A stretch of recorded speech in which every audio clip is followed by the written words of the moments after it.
Hello students, आज हम पढ़ेंगे सेकंड चैप्टर है आपका, उस पर writing and the city life, page number 33।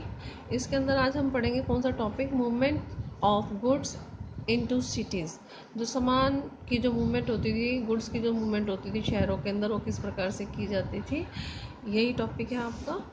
How ever rich the food resources of Mesopotamia, जितने मर्जी फूड रिसोर्सेज मेसोपोटामिया के अंदर काफ़ी मात्रा में थे भले ही, its mineral resources were few, लेकिन इसके जो मिनरल रिसोर्सेज थे क्या थे, वो कम थे।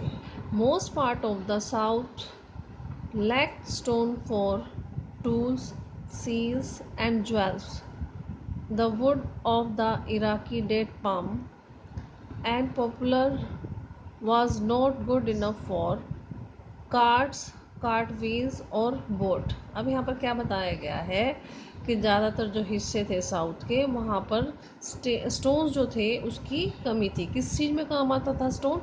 टूल्स बनाने में, सील्स बनाने में और ज्वेलरी बनाने में।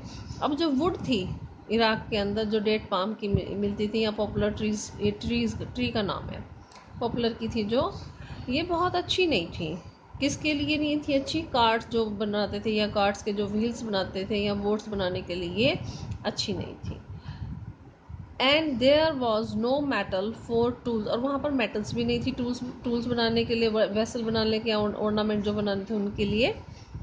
सो वी कैन सरमाइज, सरमाइज होता है कि हमें शक है, भाई हम कंफर्म नहीं है, श्योर नहीं है, हम शंका में हैं, हम कंफर्म नहीं हैं, that the ancient Mesopotamians could have traded their abundant textiles and agricultural products produced for wood, copper, tin, silver, gold, shell and various stones from Turkey and Iran। भाई यहाँ पर जितनी भी ये टेक्सटाइल थी काफ़ी मात्रा में जिसका व्यापार किया जाता था मेसोपोटामियंस के द्वारा, एग्रीकल्चरल प्रोड्यूस थे, वुड थी, कॉपर था, टिन, सिल्वर, गोल्ड या शेल्स, जो भी चीज़ें थी यहाँ पर, अलग अलग प्रकार के जो स्टोन्स थे, वो कहाँ से आते थे यहाँ पर? टर्की से, या फिर ईरान से, या फिर गल्फ से। These latter region had mineral resources, और बाद में ये जो रिसोर्सेज थे इसमें क्या थे? मिनरल रिसोर्सेज थे। मतलब मेसोपोटामिया के अंदर मिनरल रिसोर्सेज नहीं थे। कहाँ पर थे? टर्की और ईरान के अंदर। अब यहाँ पर मिनरल रिसोर्सेज तो थे, but much less scope for agriculture. अब एग्रीकल्चर नहीं था। अब क्या था? एक्सचेंज करना, भाई जो तुम्हारे पास है वो इधर एक्सचेंज कर लो, और जो मेसोपोटामिया के पास है वो इधर एक्सचेंज कर लो। तो regular exchanges possible only when, लगातार बदलाव करना तभी पॉसिबल हो सकता था। There was a social organisation, कोई सोशल ऑर्गेनाइजेशन हो, to equip foreign expedition and direct the exchanges were initiated by the people of the southern Mesopotamia. भी ऐसी कोई सोशल ऑर्गेनाइजेशन हो जो फॉरेन जो भी व्यापार किया जाता है उसको संभाले या उसमें अपना योगदान दे, और जो डायरेक्ट एक्सचेंज करना था, डायरेक्ट द एक्सचेंज, ये एकदम एक्सचेंज की शुरुआत किसने की थी? जो लोग थे साउदर्न मेसोपोटामिया के, उन्होंने ही डायरेक्ट एक्सचेंज करने की, सामान को बदलने की जो शुरुआत थी वो की थी। बिसाइड क्राफ्ट, अब क्राफ्ट के अलावा, ट्रेड के अलावा और सर्विसेज के अलावा किस चीज़ की ज़रूरत थी? यहाँ efficient transport is also important for urban development. सही तरीके से जो ट्रांसपोर्ट था वो भी बहुत ज़रूरी था अर्बन डेवलपमेंट के लिए। If it takes too much time और टू मच एनिमल फीड, अब ये बहुत ज़्यादा समय लगता था, और एनिमल फीड, एनिमल को खाना भी देना पड़ता था, टू कैरी ग्रेन और charcoal into cities on pack animals और बुलक कार्ट्स। अब जो मतलब एनिमल्स की पीठ पर लाद कर, या जो बुलक कार्ट्स होती थी उसके ऊपर अगर ग्रेन को या चारकोल को लाद कर लिया भेजा जाता था, तो एनिमल्स को खाना भी खिलाना पड़ता था। The city economy will not be viable, अब जो सिटी की जो इकोनॉमी थी वो वाइबल होता है, भाई पूरे तरीके से सक्षम नहीं थी। The cheapest mode of transportation, अब जो सस्ता ट्रांसपोर्टेशन का साधन जो था वो क्या था? एवरीवेयर, ओवर वाटर, भाई पानी के ऊपर से ही ट्रांसपोर्टेशन जो वो है वो किया जाए।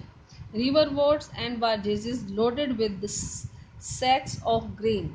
अब जो बोट्स हैं या बार्जेस है, बार्जेस भी बोट टाइप का ही है, तो इसके ऊपर क्या किया जाता था, जो अनाज के बोरियां होती थी उनको जो है लाद दिया जाता था, आर प्रोपल्ड, लाद दिया जाता था by the current of the river and और wind.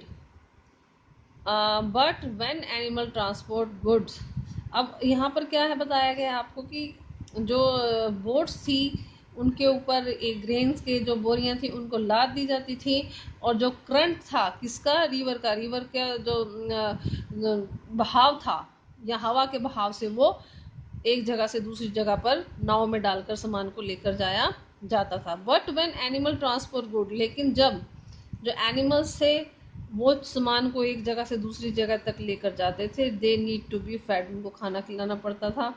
The canals and natural channels of ancient Mesopotamia were in fact routes of good transport. ये जो नहरें थी या जो चैनल्स थे ये मेसोपोटामिया के बहुत ही बढ़िया रूट्स थे ट्रांसपोर्ट के, between large and small settlements, large और स्मॉल सेटलमेंट्स के बीच में ये रूट्स थे।